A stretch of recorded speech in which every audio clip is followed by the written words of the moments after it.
Hi, I'm Melissa Joan Hart, a mother of 3 boys and a member of Moms Demand Action for Gun Sense in America. Thank you for taking the time to join us and to hear about solutions to a problem that is incredibly tragic and far too frequent. As a mother, I'm heartbroken each time I read a story about another child who is shot and killed because they had access to an unsecured, loaded gun. These tragedies must stop. But here's the good news.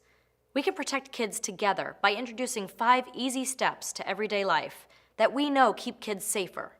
The Be Smart campaign was created to prevent tragedies like these before they happen.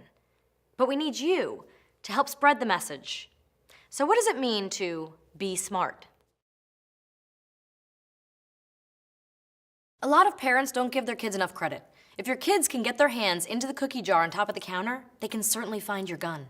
A Harvard study found that 70% of kids under 10 know where their parents' guns are stored. Kids are curious, and unsecured guns are dangerous. Secure your firearms. Properly locking a gun and storing it unloaded and separately from the ammunition will help prevent dangerous situations. You may not be able to find your car keys, but children will always find the hiding places in your home and vehicles. It's all about taking the steps to not just hide, but secure your gun. It's just that easy. It's not rocket science, it's just being smart. Every year, around 100 children are killed in unintentional shootings. Every law-abiding adult has the right to own a gun, but with that right comes responsibility. We must always model responsible behavior. As parents, we all take steps to protect our children from potentially dangerous situations in the home.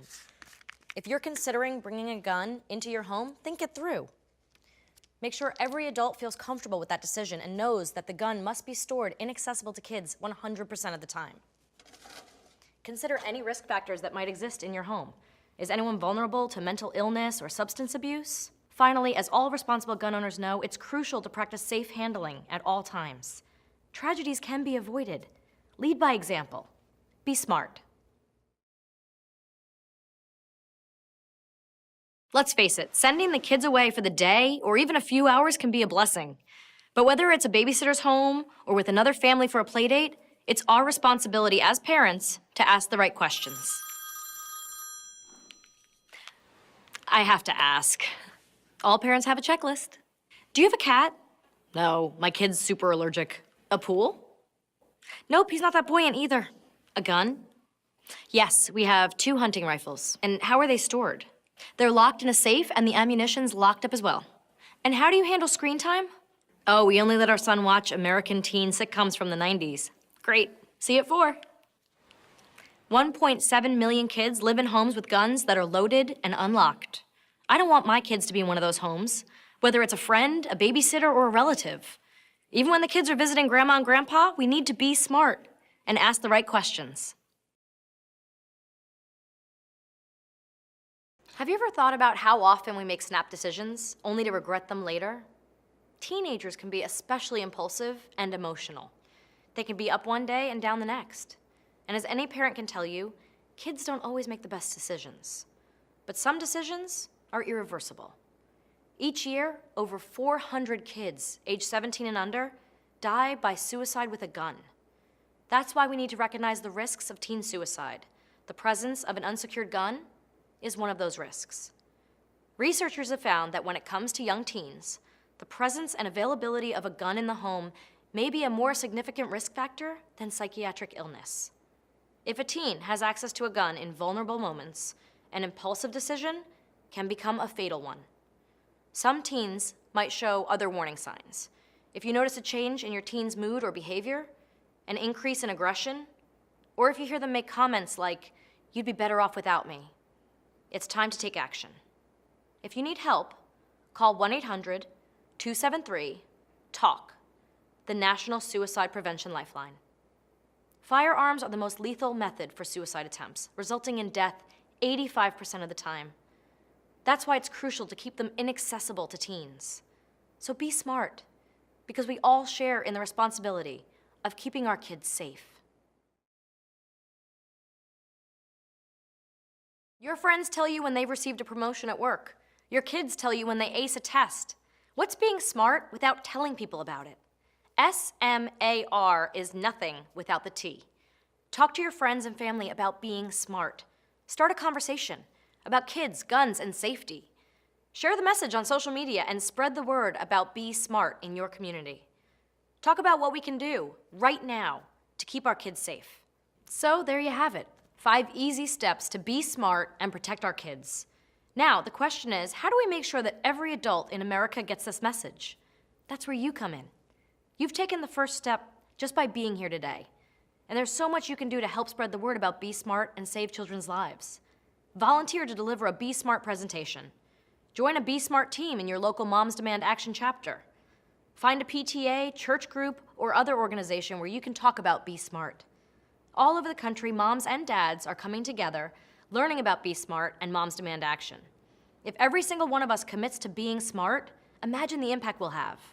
Thank you so much for being a part of this important campaign.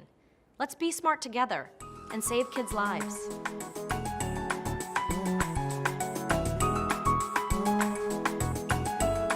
Welcome to a community update from the Department of Senior Affairs. I'm your host, Ed Nunez.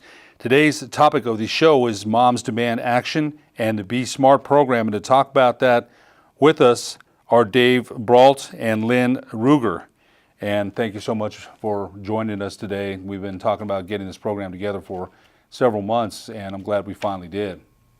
So the first question we have for you, Lynn, is what is Moms Demand Action and how does the Be Smart program fit into that organization? So what are we talking about here? Thank you, Ed. Moms Demand Action is a nonpartisan but politically active program that supports policies and candidates that will reduce gun violence. A separate part of that organization is Be Smart for Kids, and that's what we're here to talk about today. Be Smart is a program that is nonpartisan and non-political. We do not discuss policies. It's a gun safety education program for parents and others who have guns in their homes and how to make their children or children visiting their homes safe. And so there are no policies. We feel if we can prevent even one child's death, it's our responsibility to do so. No, I think that it is, and we talked about that before we went on. What does it entail? There's so much there. There's so much information, so many things information like this program, and you did one earlier this year in February on Channel 4. So you're trying to get that word out, and I think you're right. It's so important, as we mentioned, gun safety and nonpartisan. You mentioned that. You know, Absolutely. you did mention that because these days it seems like everything is partisan and political. But I don't think anybody could argue, whatever side you're on, that gun safety for kids, and we read about this every day, all right? We open the paper, I read the paper almost cover to cover almost every night. And I'll catch something like, okay, about a gun accident or something that seemingly could have been prevented. And you're thinking, why wasn't it? Why did they have access anyway? So maybe explain a little bit more in a little bit more depth and detail if you can. All right. We have a 6-minute video with Melissa Joan Hart and a law enforcement officer going over the SMART parts of our program. So the very most important thing we can do is secure guns in our homes, our garages, and our vehicles. That's the S. M is modeling responsible behavior. A is asking if your child or grandchild is visiting another home where there might be an unsecured gun. R is recognizing the signs of teen suicide. And T is telling your peers. So these are the types of things that we have available on the website, which is www.besmartforkids.org. I'll tell you what, this is what the letters that you mentioned and what they stand for. Wow, gosh, that is some powerful stuff. It really is, because I think for me, at least my thoughts on this is that when you have teens, or kids around guns, they really, and let's be honest too. There are great gun owners and gun safety people that understand that understand that. Absolutely. Hunters, they understand, and they wouldn't have kids around guns. They understand what guns are, what they can do, and I guess it's always kind of for me, having a kid with a gun or hands on a gun, they're not fully developed mentally. There's so many things, So decisions true. made, right? I mean, it's the power of the gun, and so the education part is so important. It very much is, and unfortunately, the children most at risk are the 2 to 4-year-olds. It's unbelievable that children that age, but because of their curiosity and their ability to handle some guns, we see that those ones are the most at risk of accidental shooting of themselves or injuring themselves or another child. And most of the guns that children and teenagers use come from their own home.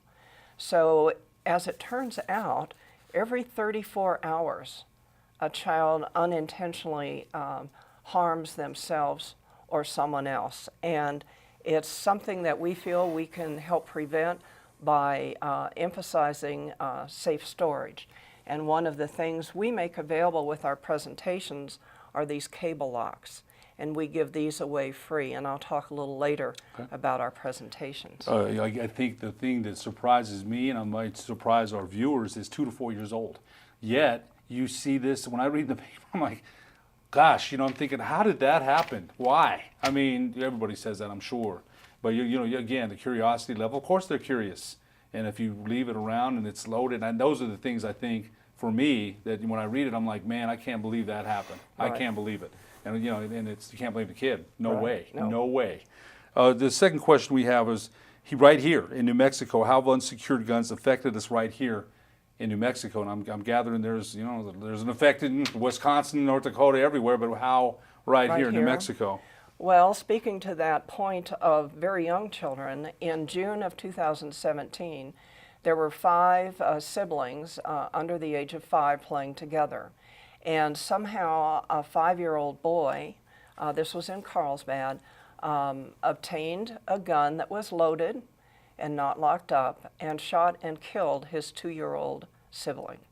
That is something that could have been prevented. The parents thought the gun was secure, but maybe that means it was in a closet or in a drawer. It wasn't secure. And then again, in August of last year, you may remember the tragic shooting of 2 librarians in Clovis. Yes, I do. This was a 16-year-old teenager. He didn't fit the loner profile. He was active in his school, in his church, but he had been showing signs of depression and thinking about suicide and possibly using drugs. And people around him knew this. His parents knew it, his girlfriend knew it, his pastor knew it. He went and opened his father's safe, which he knew how to get into, took 2 guns to the library and killed 2 librarians and injured 4 other people. When the home was searched, they found, I think, 4 additional loaded and unsecured guns.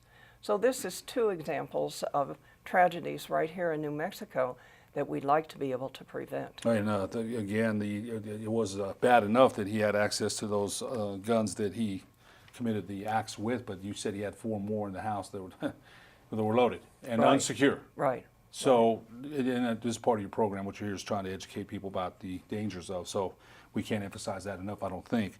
How many American children, this is for you, Dave, are directly affected by gun violence, and what are the effects on the children who survive gun violence? And I'm just thinking at the back of my mind, that's a great question, by the way, great question. Yeah. Well, we know that 4.6 million children in America are in homes with unlocked guns in them. And we know that 75% of those kids know where the guns are. So, I mean, that is pretty scary, given what Lynn's talked, some of the example Lynn talked about. Death by guns is the 3rd leading cause of death for children in America between 0 and 19 years of age. So, and that's moving up. Some sources I'm seeing now are moving it into the 2nd leading cause of death. So it's I read both of those, but and of those that are killed, 60% are homicides and 35% are suicides. And the adding to the tragedy, 80% of the suicides were done with a gun of the parent or a relative. So this is, what's happening. It's unlocked guns that are really a huge part of child death from guns, and of course wounded. There's millions of kids that have witnessed gun violence in their homes and so forth, and that gets into the second question about what are the effects, on children of who have experienced gun violence and witnessed it. So there's obviously grief and complicated grief, which is a whole other level of grieving. But if your brother was shot in front of your eyes, this is not going to be a normal grief process that a child goes through. And It's lifelong. It really is. it's lifelong. I don't never get over it. There you know. I wouldn't think. No. Maybe with therapy, I don't know. I shouldn't say well, that. I'm not a licensed therapist. I'm right, not, so. but you can, they never get over it. People can learn to survive and function and stuff, but in terms of just get over it, forget about it. That's just not going to happen. And with in terms of delays, brain development and delays in brain development and brain impairment.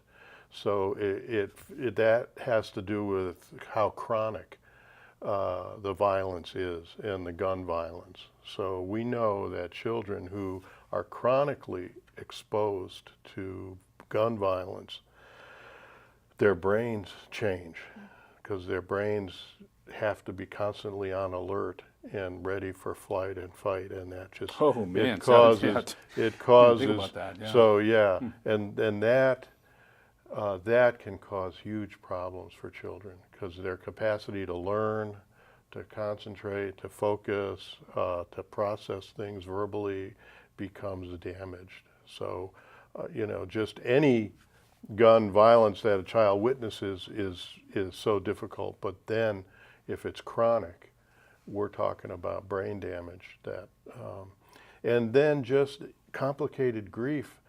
What are the effects on development of the child? So you've got a 4-year-old or a 6-year-old, their sister is killed with guns. That's going to take, just to get through the crisis of it, a couple of years at least. And what's going on with that girl's development during those 2 or 3 years? Key years here. Those are very key years right. of her development, socially, emotionally, all these ways. And then that leads to another huge category here, which is PTSD, post-traumatic stress disorder, which these children who witness gun violence are very high risk for having PTSD. And so then that has all kinds of lifelong implications for that child, and so many different effects that it's unbelievable. So like one is dissociation, that so these children can easily dissociate in 2 forms. One is sort of leaving their body and just sort of suspending themselves out of a situation, and the other is just being in a dreamlike state where things are just unreal around them and they're in a dream. So say this same little girl is in 2nd grade and she sees a child that was close friends with her brother who she saw shot. She gets triggered. Her PTSD gets triggered. She goes into like a dreamlike state and she'll be there the rest of the day. You know, it's These incidents occur these- during their whole life. I would during their think, whole right? life. Anything can Yeah, trigger it. yeah. They You know, can memory, you know, they can right. come back into more, you know, a different sense of reality, but something else triggers them, and they're going off again into dissociation, and you know, a lot of exaggerated startle response, intrusive thoughts, you know, just flashbacks of this thing happening can hit them at any time, and it can go on for years, for their whole life. I think one of the things that Lynn mentioned was the 5-year-old shooting his 2-year-old brother or sister. I can't remember. A what she said. sibling, yeah. I'm not sure. Okay, so you know that one there, and again, he's 5 years old, so you can't blame him. You can't. He had curiosity, right? He didn't know. Right. He doesn't. You know, he's not. There's no way his mind can wrap around training or things like that. Yeah. That would be anything could trigger that. I mean, that mental development of that young man. Man, absolutely. You know, and then yes. if you hear about it on the news, you know, gun violence, it's all over the place. Yeah. It's 24 hours news now. Yeah, Everywhere. yeah, yeah. You open your phone, it's everywhere. All the time, So yeah. there's such an effect, is what you're saying. But I've got a question for both of you. Yeah. The gun owners that I know, you know, they'll say now you know, this is just a question. You know, I'm not advocating either side, but they'll say I want easy access. That's why I leave these guns out, because just in case something happens, you know, I have to have it right by me, and that's where some of the issues come up. Absolutely, So what do you say to yeah. that? I mean, and you know, and again, I don't own, and you know, I don't own one. But I understand, you know, people are licensed and there's responsible gun owners, let's be clear. But yeah. there's going to be people say, I just need easy access. If there's something, I don't want to go to a lock and I might not have time. So, Well, there are a couple of responses to that.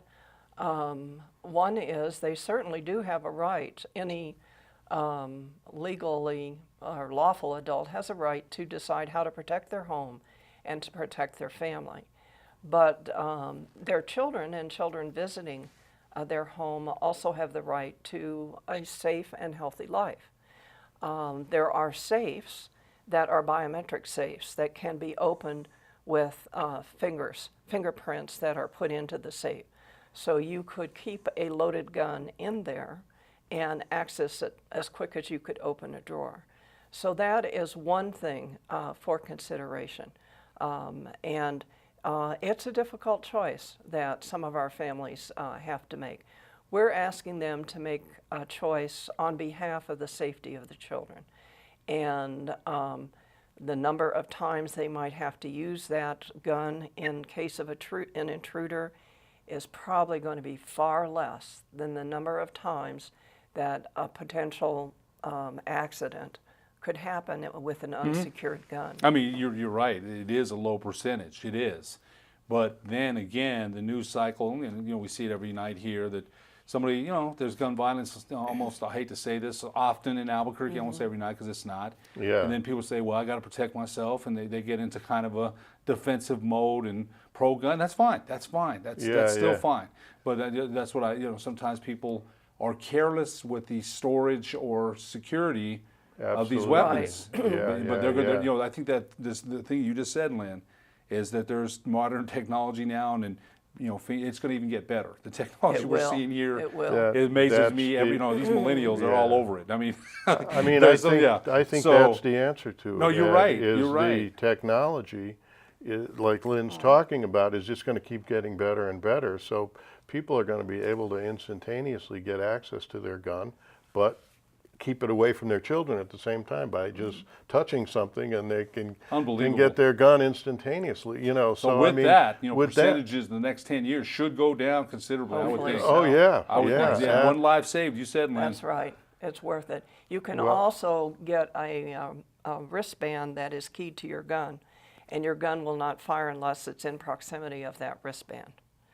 And so, Oh, wow. you I didn't heard of that. This is even more advanced, and Talk about that a undoubtedly, little bit more, because I mean, I'm not sure that it's people are gonna understand that. undoubtedly more expensive. A biometric safe will run $150, $120, $150, and I'm not sure what this wrist thing is. But that's even more a more advanced technology, like you said.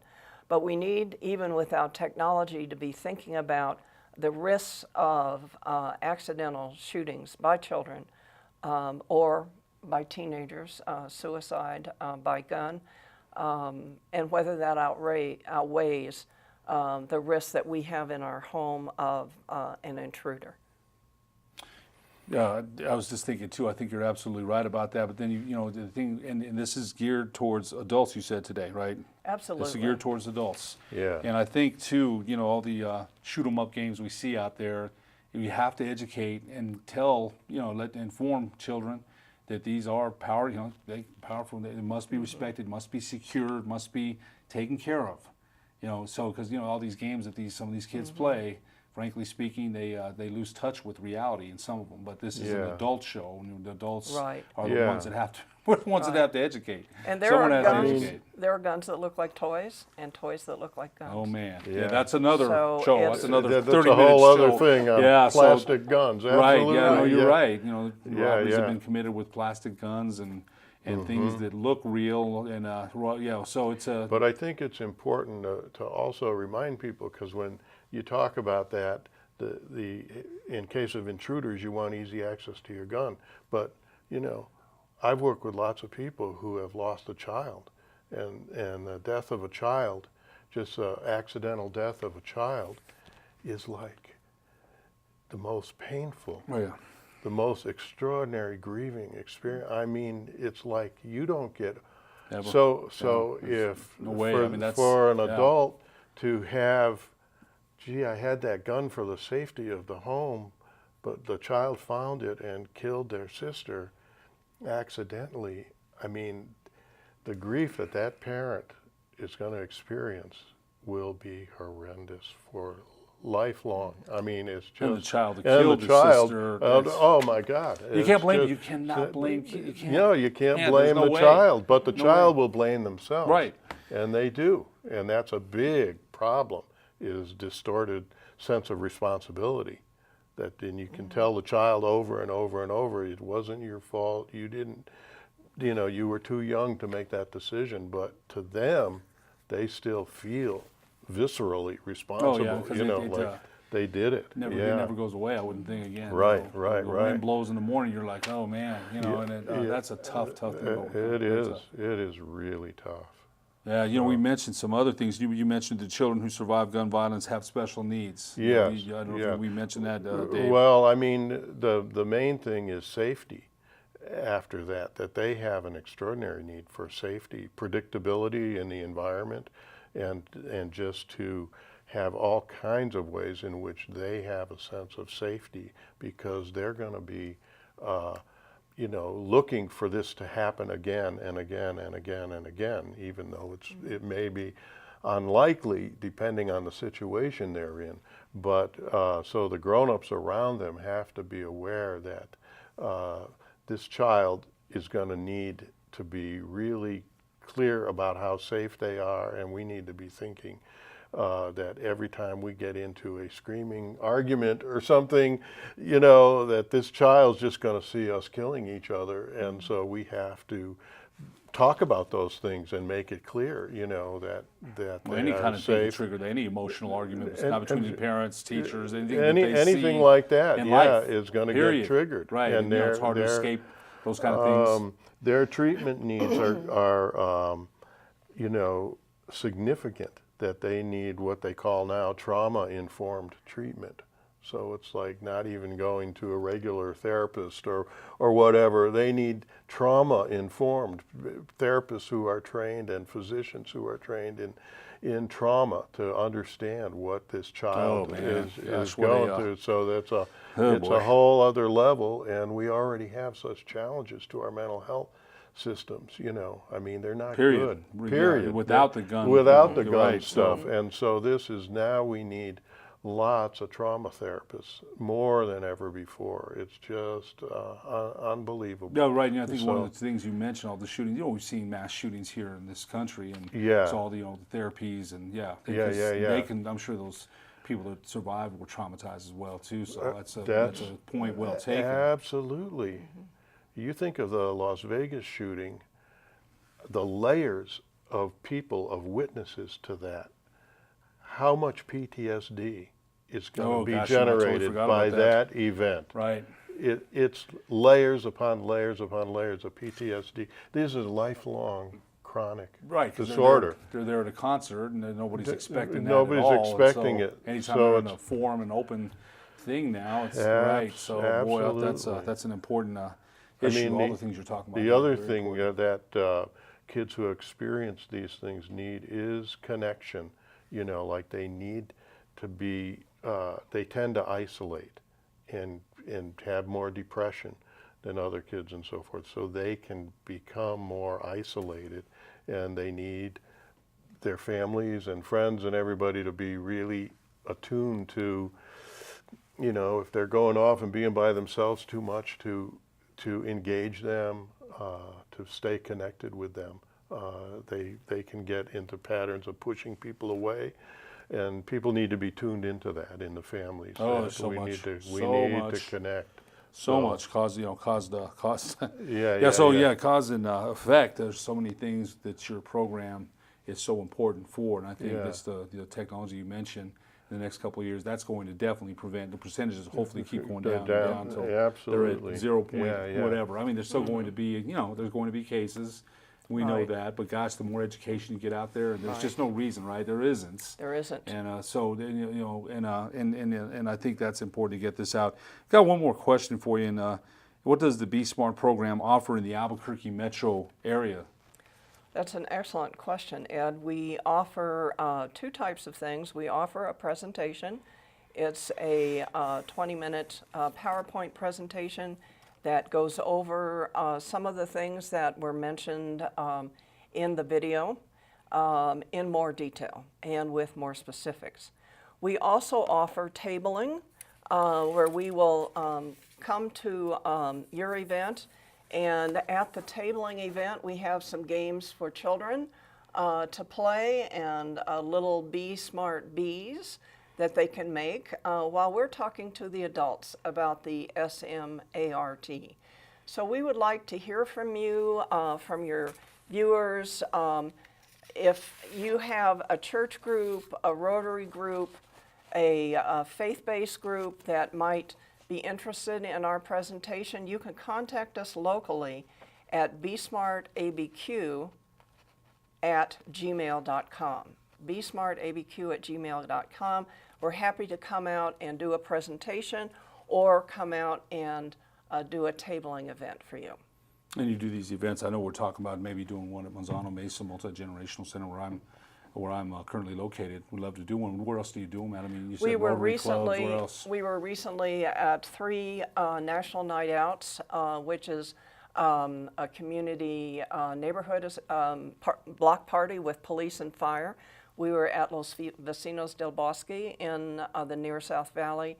We were in the Moon neighborhood in the Albuquerque city limits, and we were at Rio Rancho. So this was an opportunity for people that were coming out for the evening to come in and talk to us. We have done PowerPoint presentations to a couple of political action groups. We did one to Canancito Health Center. One of our presenters is a mental health provider there. And then we have some coming up to PTAs once school gets back going. What has been the response? It's been good, Ed. This is a brand new program. We're trying to get ourselves known in the community, get some street cred out there. And so people are very responsive to this, and we've had people pick up gun locks from our programs. We've had people say, I'm going to go home and change the lock on my safe because my teenager is maybe not in the most stable place right now. So I think we've also had a great response to the A, which is asking if your children go to another home, children or grandchildren, is there a gun there and how are they stored? So you had a lot of great responses, Yes, people we asking have. questions. That's what we need. Lynn Ruger and Dave Breault from Moms Demand Action and the Be Smart program here in Albuquerque. Thanks so much for being our guest. Great show. Thank you, Ed. Sure, you bet. Thank you. For the Department of Senior Affairs, I'm Ed Nunez.